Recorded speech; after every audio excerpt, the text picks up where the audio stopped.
Deputy CM ఈరోజు మాట్లాడుతూ రేవంత్ రెడ్డి గొప్ప నాయకుడు అని చెప్పి మాట్లాడారు. నాకు తెలియదు మరి. ఆయనకి ఎట్లా గొప్ప పడుతుంది, ఏంటో గొప్ప పడుతుంది మరి. నాకే తెలియదు రుజువులే. నువ్వు ఎప్పుడు తెలియదు నాకు. వాళ్ళ గొప్పతనం, వాళ్ళ ఇద్దరి మధ్య అండర్స్టాండింగ్ గొప్పతనం ఏదో నాకు తెలియదు మరి. అంటే ఆయనకు 6 గ్యారెంటీలు ఇష్టం తెలిసింది వాళ్ళ పాపం.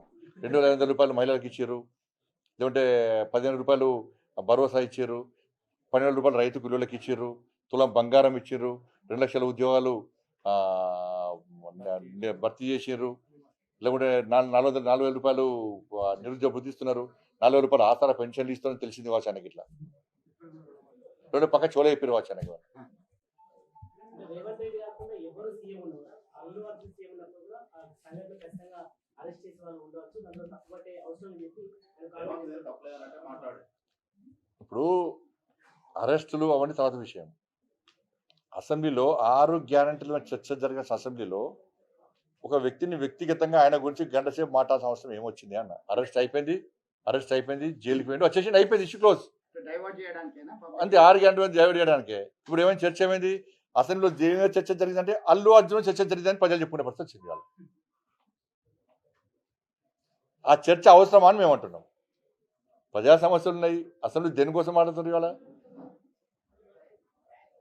ఇష్యూ అయిపోయింది, క్లోజ్ అయిపోయింది, ఇష్యూ క్లోజ్ అయిపోయింది. అరెస్ట్ చేసారు, జైలుకి పోయారు, జైలుకి వచ్చారు. ప్రభుత్వం చట్టం తన పని తాను చేసుకుని చెప్పి ముఖ్యమంత్రి చెప్పాడు, చట్టం తన పని తాను చేసుకున్నది అయిపోయింది. మళ్ళా చట్టం గురించి ఈయనది మాట్లాడారు అసెంబ్లీలో అంటున్నా. అంత అవసరం ఏమొచ్చింది? ఇది నాకు తెలిసి ఇది అల్లు అర్జున్ గారికి రేవంత్ రెడ్డి గారి మధ్యలో ఏదో చెడినట్టున్నది. అంటే నాకైతే ఒక డౌట్ వస్తుంది అది. లేకుంటే గింత ఎందుకు వస్తుంది ఒక వ్యక్తి గురించి? ఒక అట్లా ఈరోజు చాలా మంది ఉన్నారు తెలంగాణలో. ఇప్పుడు 1000 కోట్ల ఇది కలెక్షన్ వచ్చిందట. ఎన్ని 17,700 కోట్ల కలెక్షన్ వచ్చిందట. జాతీయ స్థాయిలో కూడా ఒక పేరు వచ్చింది. కానీ పుష్ప 3 రిలీజ్ కాకముందే రేవంత్ రెడ్డి పుష్ప 3 చూపెట్టిండు ఇవాళ.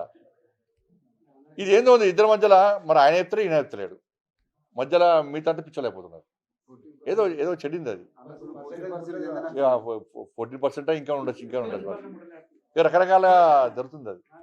దాని మీద లాస్ట్కి ఏమే ఎవరైతే ఫిర్యాదు చేసి ఉంటే ఆయనే కాన్ఫిడెంట్ తీసుకునే. ఇలా ఏమయ్యే పరిస్థితి వాళ్ళ తండ్రే భర్తనే ఇలా ఫిర్యాదు రేట్ తీసుకునే.